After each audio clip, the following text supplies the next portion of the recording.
안녕하세요. 수요일 비탐성에 나오신 우리 모든 빛의 성도님들을 환영하고 축복합니다. 오늘 이 비탐성 출근을 하시는 시간 속에 아니면 점심을 먹는 시간 속에 아니면 하루를 마무리하는 시간 속에 이렇게 비탐성 하실 텐데요.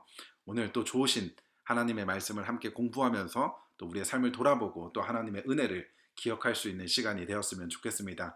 제가 기도로 오늘 비탐성 시작하도록 하겠습니다. 하나님 감사합니다. 오늘의 삶 가운데에서도 하나님의 은혜가 필요하기에 하나님의 말씀 앞으로 나아갑니다. 말씀을 읽고 공부하는 가운데에 하나님의 뜻을 깨닫는 시간이 될 수 있도록 도와주시고 우리의 삶이 하나님의 말씀을 비추어서 그 말씀대로 살아갈 수 있는 우리의 삶 될 수 있도록 주님 오늘 이 시간을 사용하여 주시옵소서. 감사를 드리며 이 모든 말씀 예수님의 이름으로 기도드렸습니다. 아멘. 네, 오늘 저희가 함께 공부할 말씀은 사사기 8장 10절부터 17절까지의 말씀인데요. 어제 본문에서는 기드온의 군대가 미디안 군대를 추격하면 과정에서 지치고 배고픈 상황 속에서 마침 자신의 동포들이 살고 있었던 숫곳과 분우엘을 지나가게 됩니다. 자신들의 동포였던 만큼 기드온은 그들에게 빵을 좀 요구하게 됩니다. 그런데 기드온의 기대와는 다르게 그들은 기드온을 도와주지 않게 됩니다. 먼저는 그들 또한 미디안의 억압으로 먹을 식량이 많지 않았기 때문일 텐데요. 또 특별히 숫곳과 분우엘은 미디안 사람들이 살던 갈골과 맞닿아 있었던 곳이었기 때문에 쉽사리 기드온의 군대를 도와주었다가 혹여나 미디안 군대가 그들을 이긴다면 기드온을 도왔다는 이러한 이유로 불이익을 당할 수 있었던 상황이었기 때문에 기드온의 승리에 대한 불신과 의심으로 인하여서 기드온을 도와주지 않게 됩니다. 그러자 기드온은 그들에게 전쟁에서 승리하고 돌아온다며 그들을 가만두지 않겠다고 엄포를 하고 떠나게 됩니다. 그렇게 지치고 배고픈 몸을 이끌고 기드온과 그의 300용사는 미디안 군대를 추격하게 됩니다. 그것이 오늘 본문 10절인데요. 10절입니다.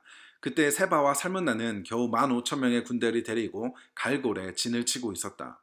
이들은 모두 사막 부족의 군대 가운데서 살아남은 자들인데 이미 칼 쓰는 군인 12만 명이 전사하였다. 기드온은 장막에 사는 사람들이 다니는 길을 따라 동쪽으로 노바와 욕부아까지 올라가서 방심하고 있던 적군을 기습하였다. 미디안의 두 왕 세바와 살문나가 또 도망치니 기드온이 그들을 추격하여 세바와 살문나를 사로잡고 온 군대를 전멸시켰다. 아멘. 기드온의 군대는 이전에 나팔과 빙 하나리 그리고 횃불로 미디안 군대를 혼란스럽게 하여서 저희들끼리 칼로 치게 하여 그 자리에서 12만 명의 군사가 죽음을 당하게 됩니다.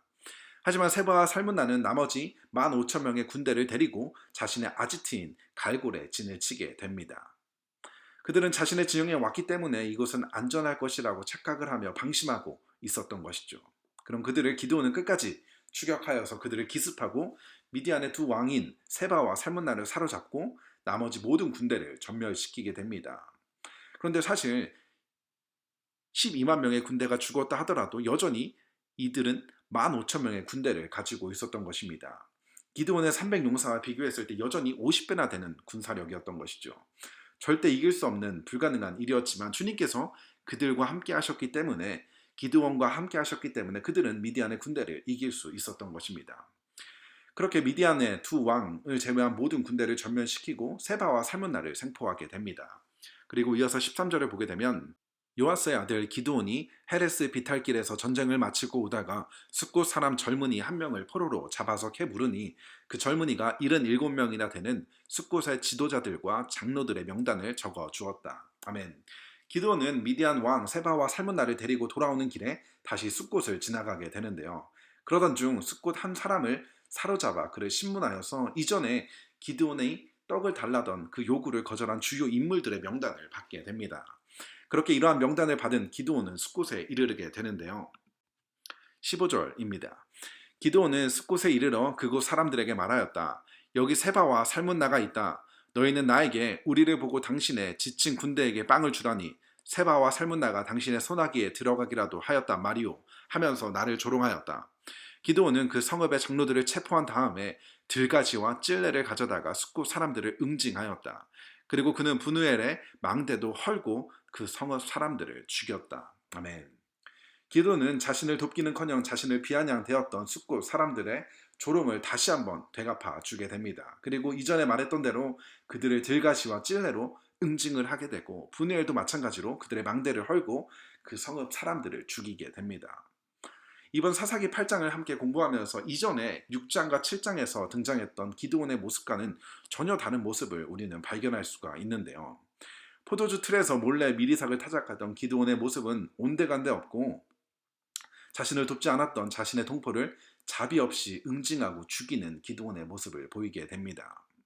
왜 기드온은 이러한 모습을 보이고 있는 것일까요? 왜 기드온은 이렇게 변하게 되었던 것일까요? 그 이유는 바로 기드온의 망각 때문인 것이죠. 기드온이 망각했던 것, 잊어버렸던 것은 무엇이었을까요? 이전에 자신이 어떤 사람이었고 그런 자신에게 하나님께서 어떠한 은혜를 베풀어 주셨는지를 잊어버렸다는 것입니다. 사사기 6장 12절에 주님의 천사가 처음 기드온에게 나타나서 힘센 장사야 주님께서 너와 함께 하신다라고 이야기했을 때 기드온이 어떻게 반응했죠?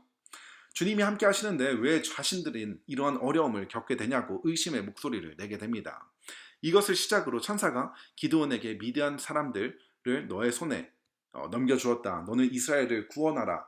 라는 명령에 자신의 가문을 이야기하며 자기는 그럴 수 있는 사람이 아니라고 핑계를 대게 됩니다.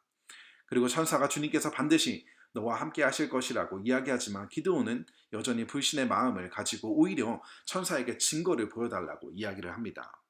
그래서 천사가 어떻게 하죠? 바위에서 불을 내어 고기와 누룩 넣지 않은 빵을 불살라 버리는 증거를 보여주게 됩니다.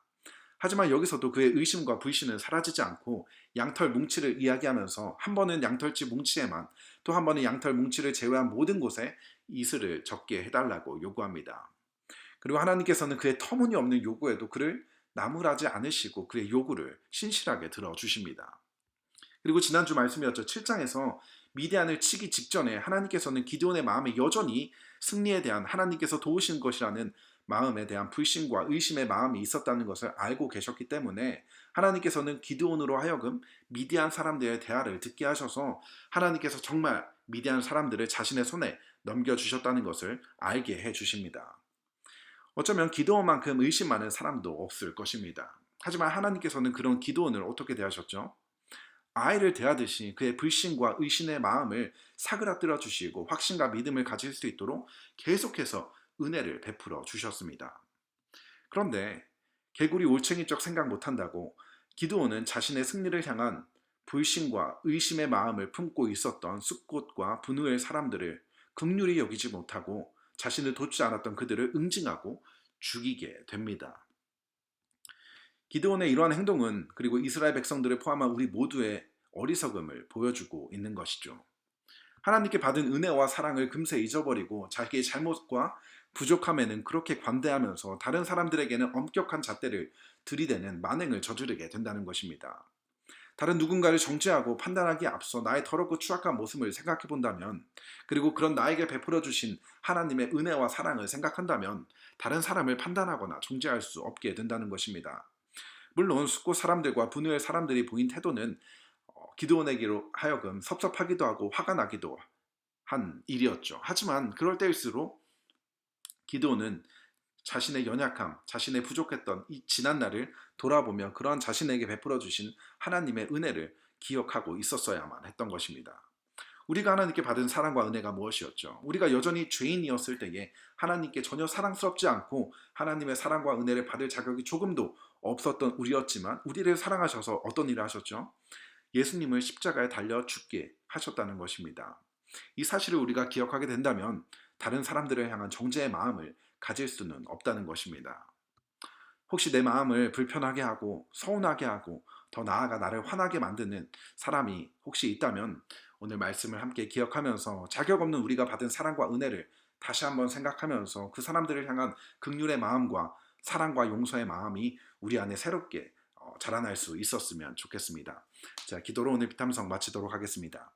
하나님 감사합니다. 오늘 기도원의 연약함을 통하여서 우리의 연약함을 발견하게 됩니다. 어느새 우리가 받은 은혜를 잊어버리고 교만한 마음으로 다른 사람들을 바라보고 그들을 정죄하는 우리의 모습을 바라보게 됩니다. 저희들의 교만함을 용서하여 주시고 우리가 받은 사랑과 은혜를 기억하며 그 사랑과 은혜로 다른 사람들을 바라보고 대할 수 있는 우리가 될 수 있도록 주님 도와주시옵소서.